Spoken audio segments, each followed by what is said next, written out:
Hey, what's up? What's up? Joe in Vegas here, back with another review. Last night I was honored to see Tom Jones, Sir Tom Jones. I think he was knighted back in the 2000s. Tom Jones was a staple on the Strip years and years and years ago. I've been in Vegas about 12 years. He has not been here since. So this I thought was a special night. It was a one night only. I'm shocked he hasn't been here over the years, especially with all these residency money that's going around and they're paying for all these residents. He is a perfect show for Las Vegas. He played at the Wynn or the Encore.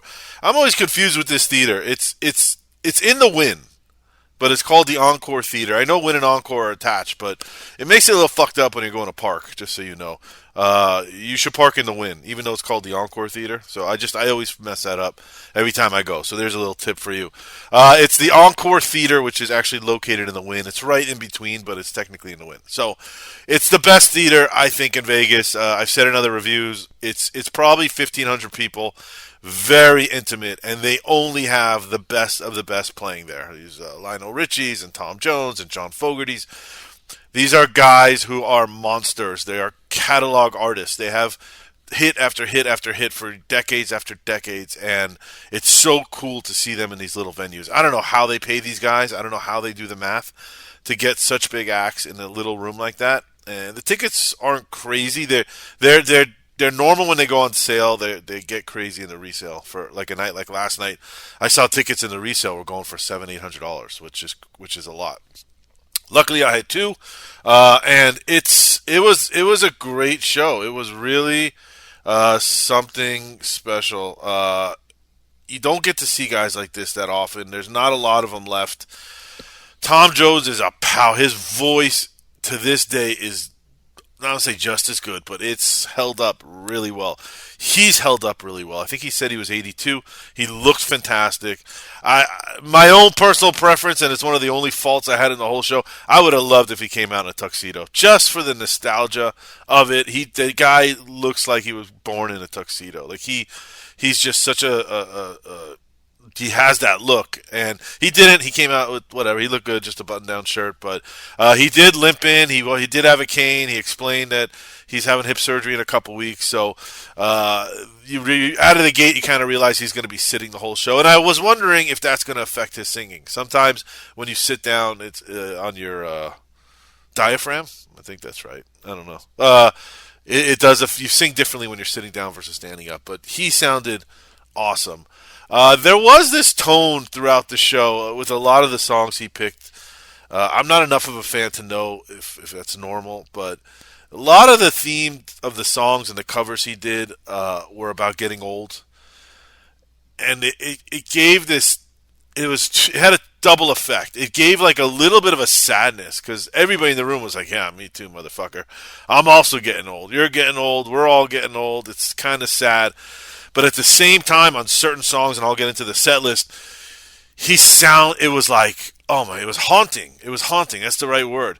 His voice, perfectly silent room, barely any music. Some of these ballads, he did a lot of ballads, and his voice just cut through you, man. The topics, the songs he sang, the lyrics were very clear. They were slower songs, and Tom enunciates each word with his voice, and he knows where to give it power and where to pull it back and where to emphasize words and the look on. He is a professional. He is a champion of this stuff, and that's why he's still Tom Jones all these years later. Set list. He starts with this song, "I'm Growing Old," and it's just about getting old, and it's a Bobby Cole cover. Again, a lot of his songs were written by other people. It's a real sign of the times from back then. It's a really common thing for like Bob Dylan to write a song, and then Tom Jones would put it out, and Bob would put it out, and Joan Baez would put it out, and it was a real mishmash of who was writing and who was singing and who the artists were. So and it was normal back then. Now you don't see that often at all. They would all put out the songs at the same time almost. It was a really interesting thing. So I'm going to go through this. I'm not a big enough Tom Jones fan, so if I get something wrong, I apologize. I'm looking at the set list. They all say they were covers, but I know some of these were his songs that were his hits. But I'm Growing Old he started with. Then Not Dark Yet, which is Bob Dylan cover. Then he went right into "It's Not Unusual," which is the song, his biggest song. I think it was his first big hit. He said it's the song everybody, not everybody, but most of the crowd came to see. The way he did the set list was perfection. I'm a huge fan of set list. I've said this in my other reviews. The set list is the backbone of the show. If you save all your hits for the end, it makes the first half boring. If you sprinkle them out perfectly throughout the show and throw some nuggets in there and throw some covers in there and pick the right songs at the right time, you can orchestrate like a maestro a perfect night. And he did that. Hit with It's Not Unusual right out of the gate. Sounded great. Got the crowd into it. Third song in. Everybody was into it. And then he followed that up with What's New Pussycat, which was also one of his biggest hits. Back to back, early on in the night. Listen, there's no way to sugarcoat it. It was an old crowd. I would say the average age of that crowd was late 60s, maybe even low 70s. It was an old crowd. That's great. I love seeing all these people out. They got up, they pushed it. Maybe I'll put in the review. I took a picture. There was one spot where all these wheelchairs were outside. It was kind of funny, but good for them, man. It's probably the first night they were out in years, and to see the smiles on everybody's faces, that's what music's all about, and it was great. But so maybe that's why he did those two songs out of the gate, just to kind of the people who maybe had to leave early or were losing it towards the end, they gave him a chance to get this good stuff right away. Then he did Windmills of Your Mind, which was cool. He had this real trippy thing going on, on a couple songs that were back from, old 70s. It looked like Austin Powers on the screen with these funky 70s imageries and effects going on the screen behind him. It was cool. It gave it a vibe. It reminded you of that Austin Powers, yeah, baby, like that kind of old Shagalicious vibe that he had. He was part of that scene at one point in the 70s, and it was cool. It was cool. Then he followed it with Sex Bomb. That was a perfect example of something like that.